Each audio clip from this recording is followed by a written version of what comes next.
LOS.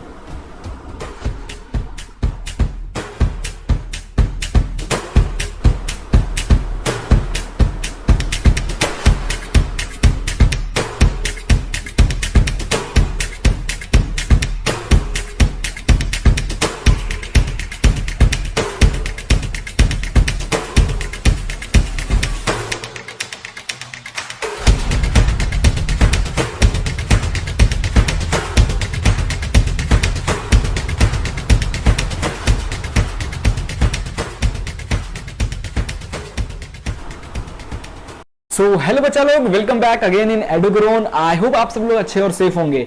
सो यार कैसा है ये यलगार बैच, आई होप आपको पसंद आ रहा होगा। सो यार मैथ्स का आज एक और चैप्टर हम आपके सामने लेकर आए हैं जिसमें अपन डिस्कस करने वाले हैं टर्म 1 के अकॉर्डिंग।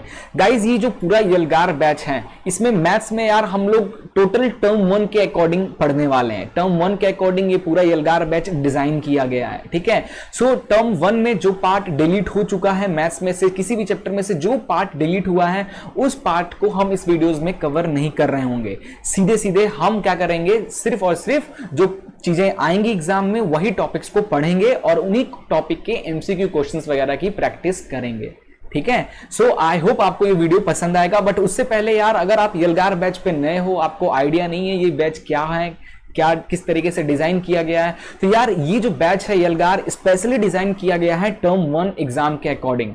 जो चीजें आ रही हैं वही चीजें हम पढ़ेंगे, ठीक है। साथ ही साथ आपको यलगार बैच के किसी भी बैच में कोई भी वीडियो जो भी आ रही है उस वीडियो के डिस्क्रिप्शन में एक लिंक मिल जाएगी, उस लिंक पे क्लिक करना है और आप उस चैप्टर के कोर्स को एनरोल कर पाओगे। उसमें एक क्विज मिलेगा जो कि उसी चैप्टर से कुछ क्वेश्चंस पूछे जाएंगे, एमसीक्यू क्वेश्चंस। आपकी प्रैक्टिस भी अच्छी खासी होगी तभी आप कर पाओगे। वो आपको क्वेश्चंस अटेंड करना है और अगर आप पास होते हो तो एक सर्टिफिकेट इशू होगा।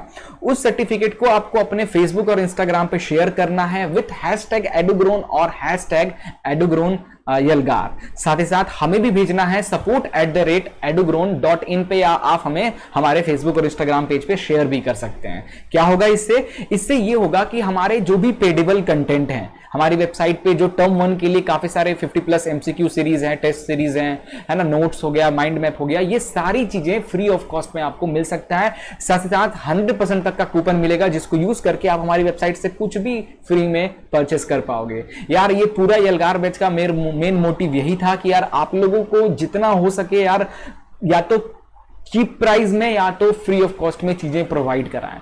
आई होप, मैं समझ सकता हूं लॉकडाउन है, काफी सारे प्रॉब्लम आप सब लोग फेस किए होंगे, आपके पेरेंट्स फेस किए होंगे, है ना। इसीलिए यार हम बहुत ही चीप प्राइस या फिर फ्री ऑफ कॉस्ट में चीजें लाके आपके सामने पेश करने की कोशिश कर रहे हैं विथ क्वालिटी से नो कॉम्प्रोमाइज, ठीक है।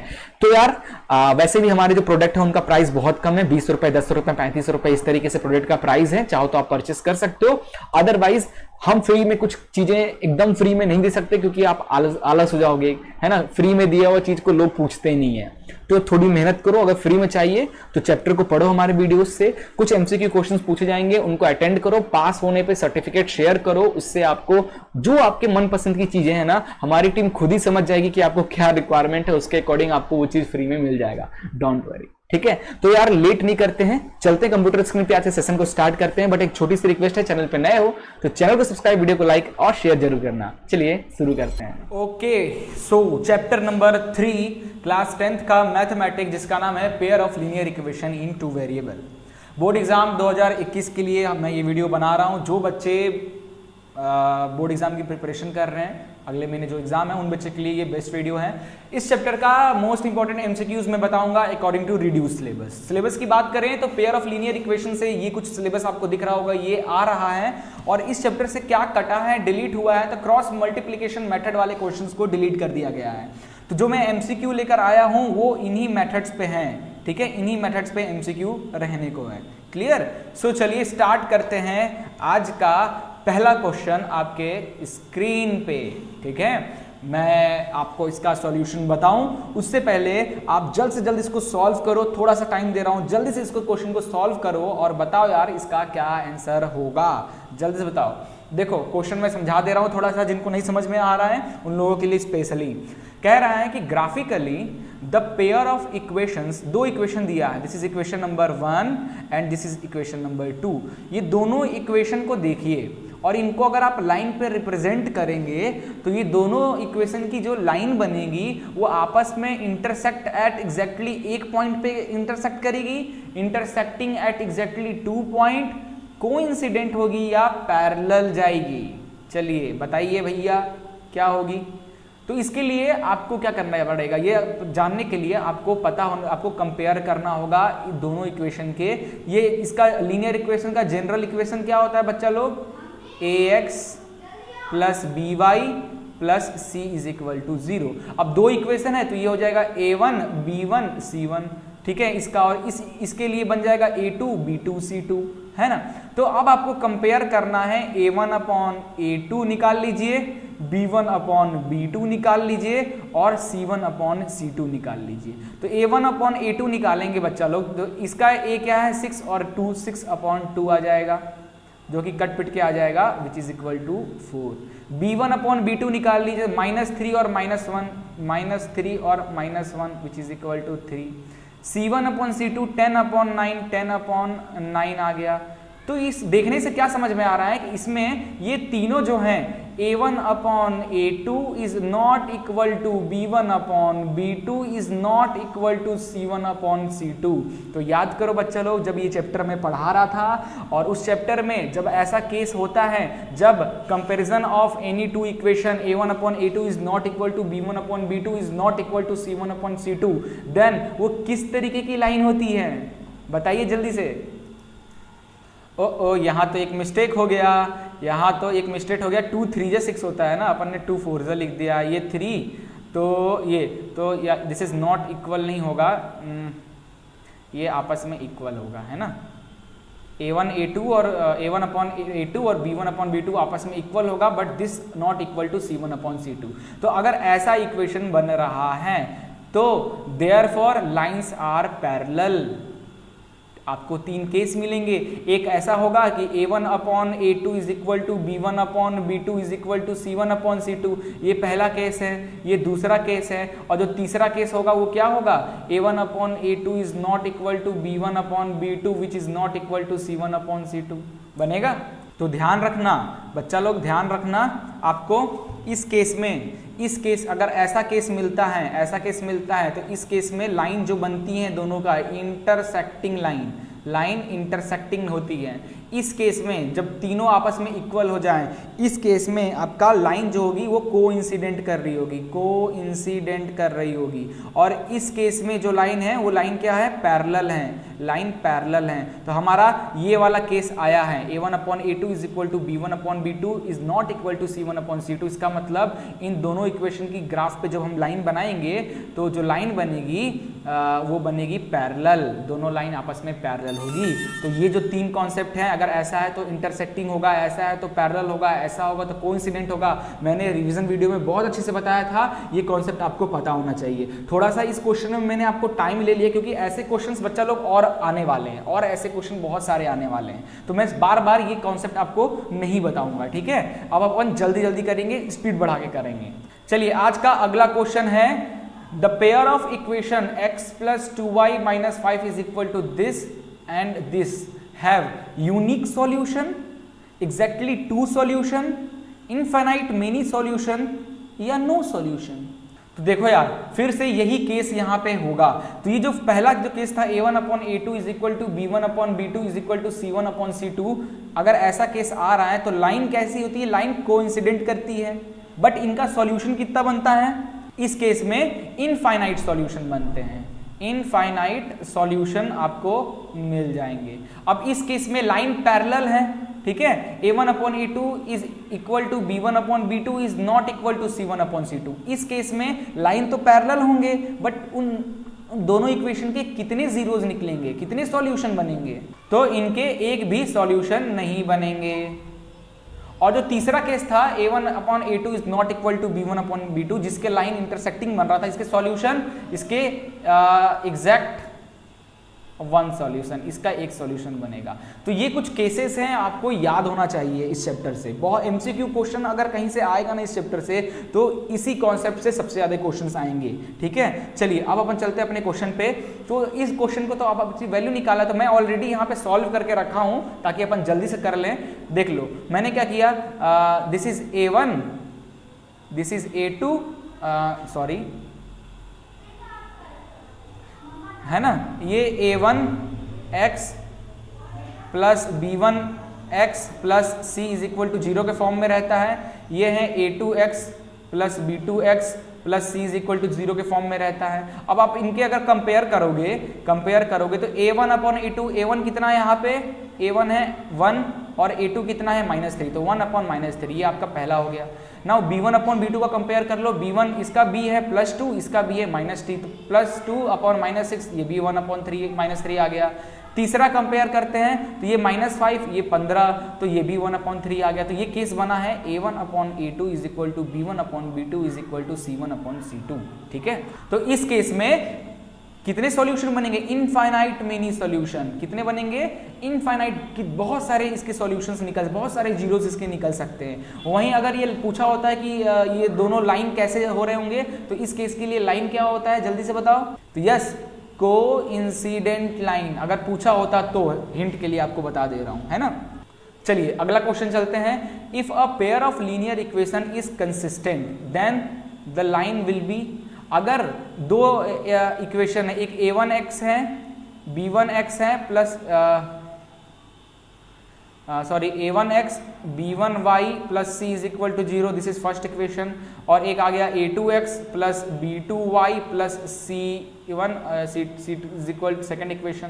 तो अगर ये कंसिस्टेंट का केस पूछ रहा है, तो याद करो रिवीजन वीडियो में मैंने कंसिस्टेंट और इनकंसिस्टेंट का केस क्या बताया था। तो ध्यान से देखो कंसिस्टेंट का केस, अगर दो लाइन कंसिस्टेंट हैं, इसका मतलब वो दो कंडीशन फॉलो कर रही होगी।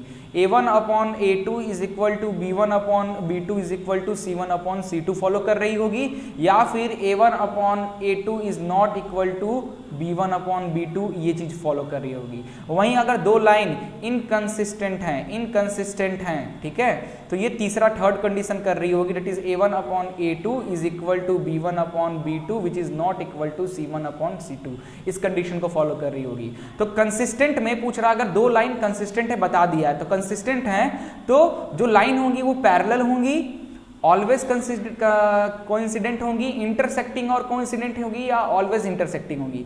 तो ये जो केस है, ये केस किसके लिए है, ये केस में क्या बनता है, लाइन कोइंसिडेंट करती है, लाइन कोइंसिडेंट करती है इस केस में।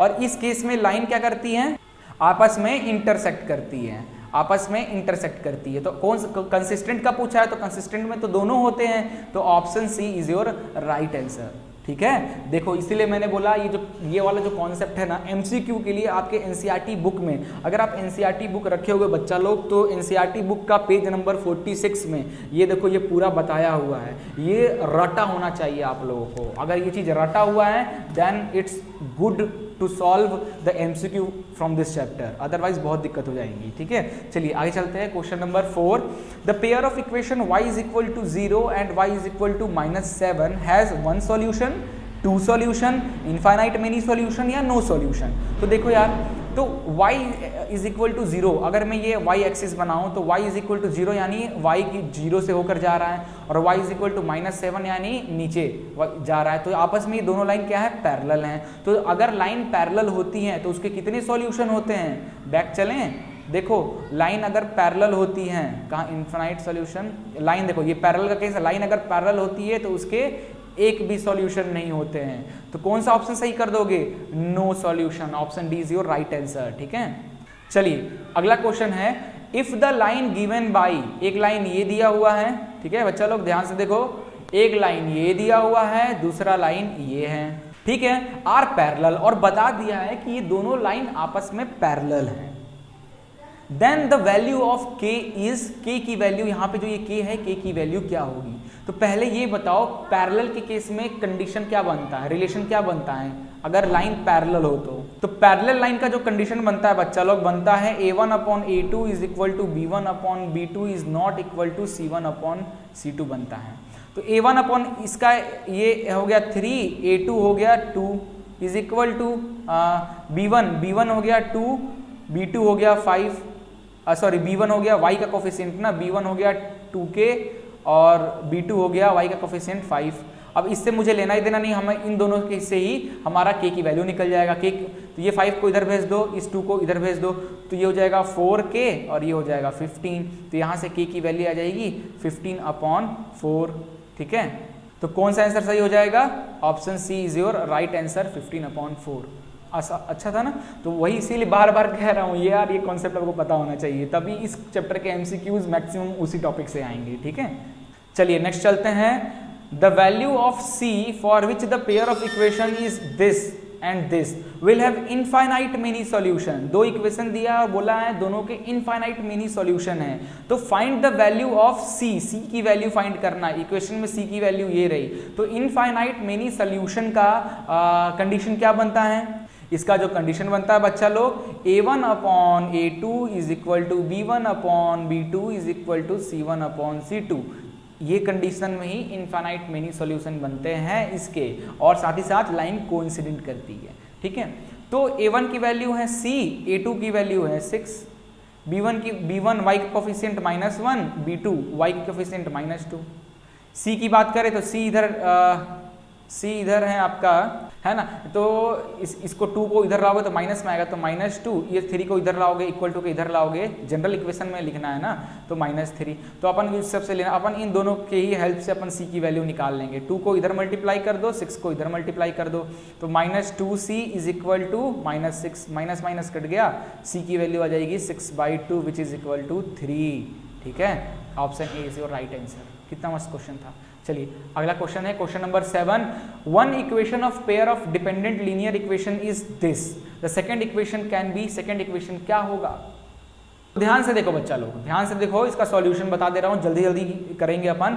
For dependent pair the two lines must have coincident. तो याद रखना, फॉर डिपेंडेंट लीनियर इक्वेशन के लिए जो दो लाइन है वो आप हमेशा आपस में क्या करेगी? कोइंसिडेंट करेगी। ये कॉन्सेप्ट याद रखना, जब भी डिपेंडेंट पेयर की बात करेगा तो इसका मतलब है दोनों इक्वेशन के लाइन जो होंगे आपस में कोइंसिडेंट करेंगी। और कोइंसिडेंट का केस क्या होता है? That is a1 upon a2 is equal to b1 upon b2 is equal to c1 upon c2। ठीक है, बस a1 की वैल्यू आप अब यहाँ पे रख दो। ठीक है, अब ये सब आपस में इक्वल है, इसका मतलब जो इसका वैल्यू है वही उसका वैल्यू हो जाएगा, है ना। तो यहाँ पे ये कंडीशन मैच करना। अब आपको इस क्वेश्चन को ना उसके जो ऑप्शन है उस ऑप्शन की हेल्प से करना होगा। तो देखो, अगर मैं ये एक फर्स्ट इक्वेशन इसको मानूं और सेकंड इक्वेशन इसको मानूं तो इन दोनों में ये केस बनना चाहिए। तो देख दो, इसका a1 है -5, इसका a2 है 10। ओके, ये इक्वल होना चाहिए इस 7 अपॉन 14 के, और ये इक्वल होना चाहिए -2 अपॉन इसके c4 के। तो ये 5 2 जा, तो ये आ गया -1/2। ये 7 2 जा 14, 1 अपॉन 2, ये 2 1 जा 2, 2 2 जा 4, ये आ गया -1/2। तो क्या हो रहा है? This is not equal to this, है ना। तो ऑप्शन ए तो होगा नहीं। अब वैसे ही ऑप्शन डी को चेक करके बता रहा हूँ। देखो ऑप्शन डी, अगर ये फर्स्ट इक्वेशन है तो ये सेकेंड इक्वेशन, तो ये -5/10 which is equal to 7 upon -14 which is equal to -2 upon -4, इधर आएगा तो +4 हो जाएगा, है ना। इधर आया तो ये आ जाएगा -1/2 which is equal to -1/2 which is equal to -1/2, है ना। तो ये जो है इसका मैच कर रहा है, ये कंडीशन को मैच कर रहा है। देयरफॉर इस फर्स्ट इक्वेशन ये, तो सेकंड इक्वेशन ये हो जाएगा। Option D is your right answer. ठीक है, चलिए आगे करते हैं। Question number 8। Two number are in ratio of 5:6 के रेशियो में दो नंबर हैं। If 8 is subtracted from each of the number, the ratio become 4:5. Then the number are, वो नंबर क्या हो जाएंगे? देखो डायरेक्ट अपन यहाँ पे करके रखे हैं, जल्दी से बता देते हैं। तो let us assume that the two number are x and y. and their ratio is 5:6. Therefore x upon y is equal to 5/6. Clear हो गया। अब इसको क्रॉस मल्टीप्लाई कर लो तो ये हो जाएगा 6x और ये हो जाएगा इज इक्वल टू 5y इधर आएगा तो 6x minus 5y is equal to 0। This is your first equation. Second equation के लिए क्या कह रहा है कि if 8 is subtracted from each of the number then the ratio become 4:5। तो हमारा नंबर x था, उसमें से 8 माइनस कर दो तो x minus 8, second number y था, उसमें से 8 माइनस कर दो y माइनस 8, ये किसके इक्वल होगा 4/5 के। बस क्रॉस मल्टीप्लाई कर दो तो ये आ जाएगा कुछ इस तरीके से सेकंड इक्वेशन। इतना तो आता है यार, कर लेना है ना, ये सेकंड इक्वेशन। अब इन दोनों इक्वेशन, अब फर्स्ट इक्वेशन को फ्रॉम फर्स्ट इक्वेशन की हेल्प से यहाँ पे x की वैल्यू निकाल लो तो 6x minus 5y is equal to 0, तो x की वैल्यू हो जाएगा 5y/6। x की वैल्यू आ गई 5y/6। अब ये x की वैल्यू सेकंड इक्वेशन में पुट कर दो, सब्स्टिट्यूटिंग इन सेकंड इक्वेशन में पुट कर दो तो y की वैल्यू आ जाएगी 48। अब इस y की वैल्यू अगर आप यहाँ पे रख देते हो तो x की वैल्यू आ जाएगी आपकी 40। तो आंसर हो जाएगा 40,48। Option A is your right answer. कितना अच्छा क्वेश्चन था, है ना। चलिए जल्दी जल्दी करेंगे, अभी 6 क्वेश्चन और करने हैं। देखो, the solution of equation x minus y is equal to 2 and x plus y is equal to 4 is 3 and 5। कितने सॉल्यूशन होंगे? तो देखो यार कितना आसान क्वेश्चन है। तो देखो x minus y is equal to 2 है और x plus y is equal to 4 है ना। तो इसके कितने सॉल्यूशन निकलेंगे? तो याद करो यार, इस चैप्टर में सॉल्यूशन निकालने का 3 मेथड है, डायरेक्ट मेथड, एक सब्स्टिट्यूशन मेथड, एलिमेंट्री मेथड और क्रॉस मल्टीप्लिकेशन। क्रॉस मल्टीप्लिकेशन तो कट गया है, आप सब्स्टिट्यूट वाले मेथड से भी कर सकते हो। तो कैसे सब्स्टिट्यूट वाले मेथड से कर सकते हैं? देखो यहाँ पे इस इक्वेशन के लिए x इज y को उधर भेज दो तो 2 प्लस वाई हो जाएगा। अब इसकी वैल्यू यहाँ पे पुट कर दें तो x की जगह पे लिख दूं 2 प्लस वाई प्लस ये वाला y plus is equal to 4। तो 2 plus 2y is equal to 4, 2y is equal to 4, ये 2 उधर चला जाए तो -2 which is equal to 2y is equal to 1। y की वैल्यू आ गई 1। अब इस y की वैल्यू अगर हम यहाँ पे पुट कर दें तो x की वैल्यू क्या आ जाएगा 2 plus y that is 1, x is equal to 3। तो इसके एक आया 0 3, एक आया 1, तो 3 और 1 option C is your right answer. Substitution method इतना आसान था इसलिए सब्स्टिट्यूट कर लिया, है ना। चलो आगे चलते हैं। For which value of a and b will the following pair of linear equation have infinite mini solution. तो देखो यार, एक इक्वेशन ये दिया हुआ है और एक इक्वेशन ये दिया हुआ है, ये 2 इक्वेशन है दिया हुआ है। तो पूछ रहा है कि हम a और b की क्या वैल्यू रखें कि ये दोनों इक्वेशन के इनफाइनाइट मिनी सॉल्यूशन बन जाए। इनफाइनाइट मिनी सॉल्यूशन का केस क्या होता है? a1/a2 b1/b2 which is equal to c1/c2, ये केस होता है। तो इसका a1/a2 इक्वल होना चाहिए b1/b2 और c1/c2 के। ये करके आपको दिखाना है, उसके हेल्प से आपको a और b की वैल्यू फाइंड करना है। तो देखो, तो जैसे मैंने बताया ये केस होता है। तो देखो फर्स्ट केस, इसका a1 कितना है 1 और इसका a2 कितना है a माइनस b, तो ये आ गया। b1/b2 के b1 है 2, यहाँ b2 है a plus b।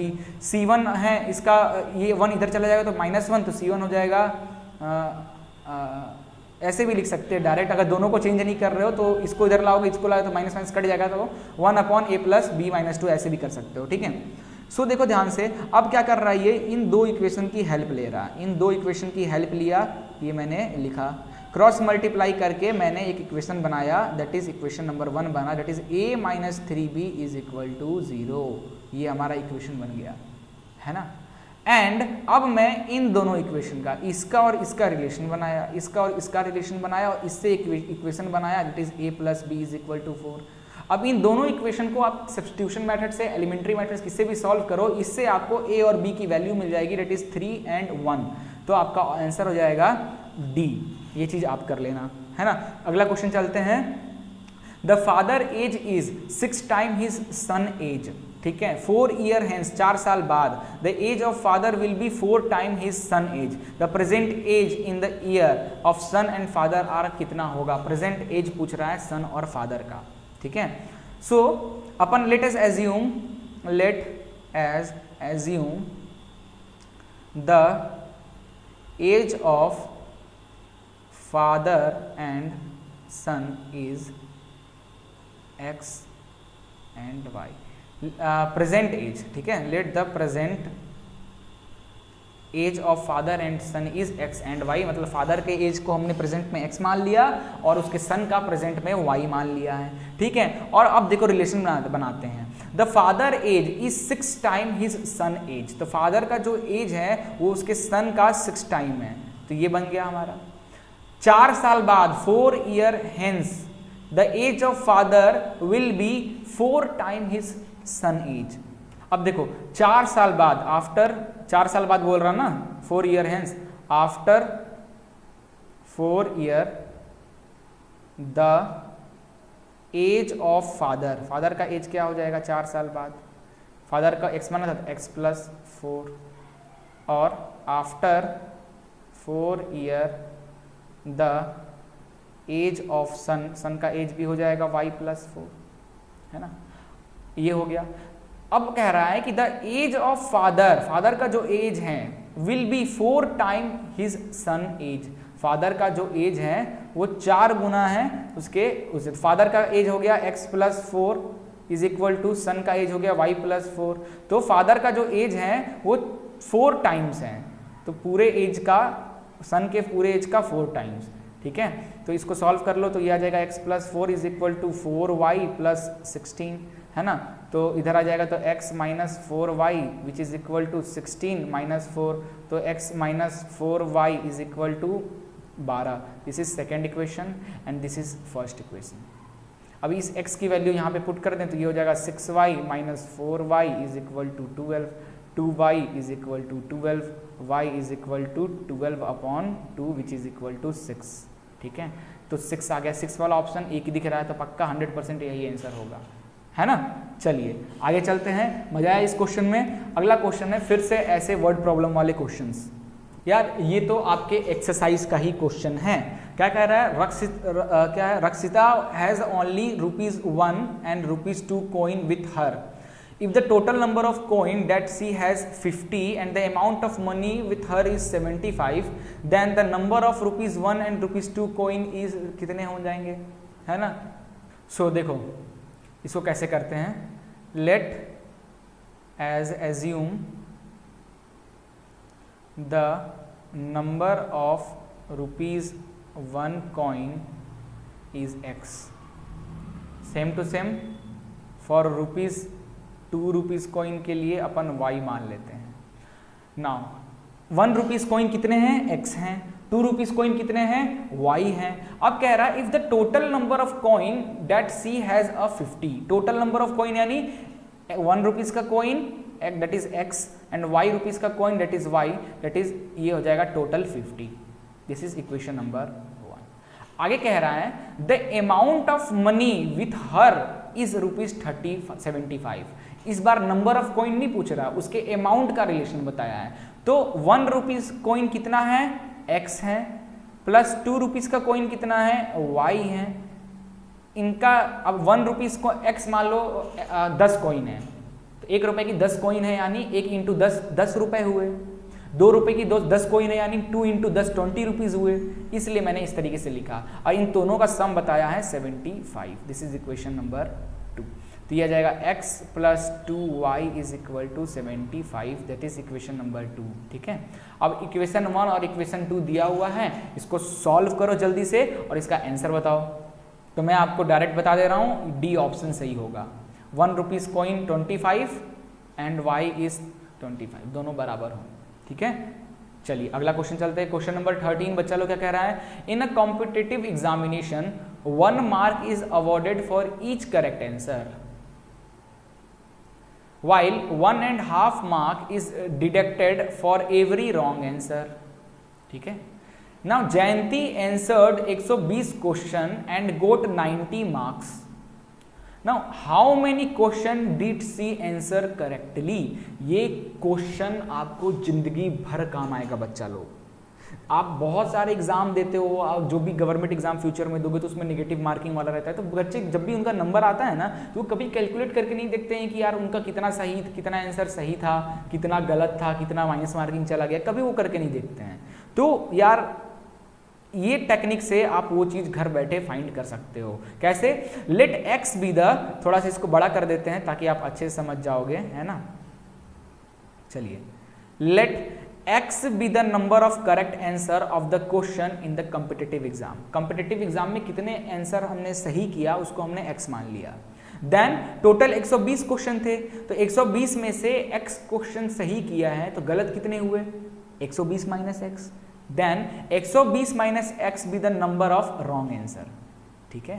Then by the given condition, जो कंडीशन दिया हुआ है कि correct answer, each correct answer के लिए 1 मार्क मिल रहा है और ईच रॉन्ग आंसर के लिए 1.5 मार्क कट रहे हैं। तो करेक्ट आंसर कितने हैं? x, तो 1 इंटू एक्स, और इनकरेक्ट कितना है? 120 माइनस एक्स में मल्टीप्लाई कर दो 1/2 दिस, और ये दोनों किसके इक्वल होंगे? टोटल मार्क्स के, दैट इज 90 नंबर के।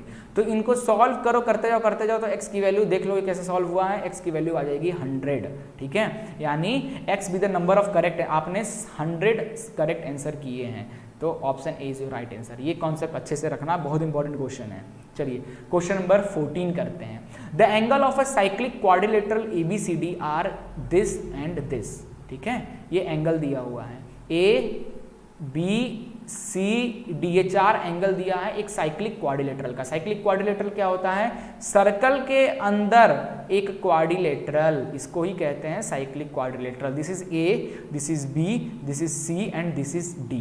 और साइक्लिक क्वाड्रिलेटरल का जो अपोजिट एंगल होते हैं वो दोनों का सम, यानी angle A plus angle C, ये 180 के बराबर होते हैं, ठीक है। तो एंगल A की वैल्यू है 6x प्लस 10 और एंगल C की वैल्यू दिया हुआ है x प्लस वाई। दोनों को आपस में इक्वल करके 180 कर दें, इससे 2 इक्वेशन बन जाएगा। इस कॉर्नर का और इस कॉर्नर को मिलाकर 2 इक्वेशन बन जाएगा। उन दोनों इक्वेशन को सॉल्व करके वैल्यू निकल जाएगी, है ना। देखो मैं यहाँ पे करके रखा हूँ। In cyclic quadrilateral sum of opposite angle is 180, ठीक है, 180। Therefore 6x plus 10 A angle plus C angle x plus y, ये 180 के बराबर हो जाएगा। क्लियर है? तो इनको सॉल्व करो थोड़ा अच्छे से सिस्टमैटिक, तो ये आ जाएगा आपका फर्स्ट इक्वेशन।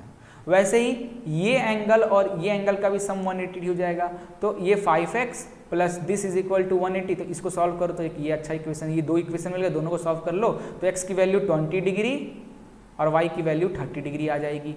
तो option A is your right answer, ठीक है। चलिए आज का आखिरी क्वेश्चन है और हमारा ये चैप्टर भी खत्म, ठीक है। A pair of linear equation a1x plus b1y plus c1 is equal to 0 दिया हुआ है और एक a2 b2 c2 0 दिया, इस सेट टू बी इनकंसिस्टेंट है। इनकंसिस्टेंट का केस क्या होता है? इनकंसिस्टेंट का एक ही केस होता है बच्चा लोग, that is a1 upon a2 is equal to b1 upon b2 is not equal to c1 upon c2, क्योंकि बाकी के जो 2 केस हैं वो तो उसमें चले जाते हैं। तो कौन सा आंसर हो जाएगा आपका?